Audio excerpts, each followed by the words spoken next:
Shalom, Assalamualaikum warahmatullahi wabarakatuh. Om Swastiastu, Namo Buddhaya. Sebelumnya perkenalkan, nama saya Jordi Brian Malini Sepang, NIM 2167201002. Saya dari Fakultas Ilmu Sosial dan Politik semester 1 Universitas Pembangunan Indonesia Manado. Pada video ujian akhir semester mata kuliah Bahasa Indonesia pada saat ini, saya akan memaparkan tentang kondisi sosial dan politik di Indonesia. Namun sebelumnya, sosial politik adalah ilmu tentang kekuasaan, pemerintahan, otoritas, dan komando di dalam semua masyarakat manusia, tidak hanya di dalam masyarakat nasional saja. Dalam sejarah politik Indonesia telah mencatat sebanyak 3 kali fase pemerintahan, yaitu yang pertama demokrasi terpimpin atau Orde Lama yang dilaksanakan sejak kemerdekaan di bawah kepemimpinan Insinyur Soekarno.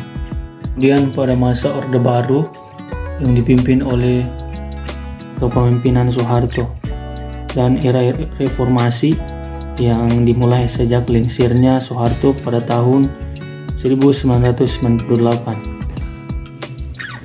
Politik Indonesia merupakan pembentukan dan pembagian kekuasaan di Indonesia.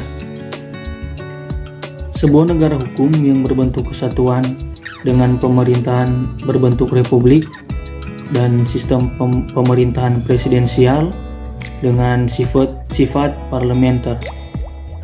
Pemilihan umum di Indonesia menurut sistem multipartai. Kondisi sosial politik di Indonesia sekarang ini, seperti kita ketahui bersama, persaingan dalam dunia perpolitikan adalah suatu masalah yang masih dirasakan dari dahulu hingga sekarang ini. Masalahnya, persaingan tersebut dilaksanakan atau dilakukan dalam bentuk persaingan yang tidak sehat. Persaingan yang tidak sehat dilakukan dalam bentuk yaitu saling menjatuhkan antara partai yang satu dengan partai yang lainnya. Masalah yang lain yang dihadapi bangsa saat ini adalah banyaknya partai politik yang memilih selebritis untuk menjadi anggota partainya dengan maksud rakyat lebih memilihnya karena kepopuleran. Padahal yang dibutuhkan dalam dunia perpolitikan Indonesia bukanlah sebuah kepopuleran, akan tetapi kinerja optimal yang dapat membangun politik Indonesia menjadi sangat baik. Banyak politisi di negara ini terlibat kasus korupsi.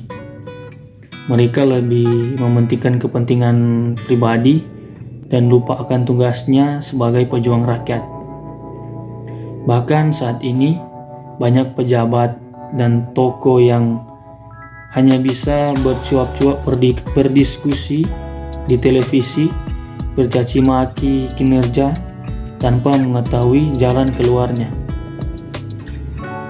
Sebagai anggota politisi yang baik, sudah sebenarnya memikirkan kepentingan orang lain dan kepentingan negara dibanding kepentingan diri sendiri atau pribadi.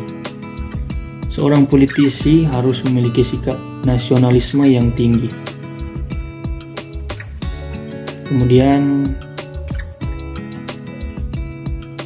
dapat mengaplikasikan nilai-nilai Pancasila dalam kehidupan berbangsa dan bernegara agar korupsi, rasisme dan SARA dan berbagai kekacauan dan masalah kedepannya dapat luntur dan bahkan hilang.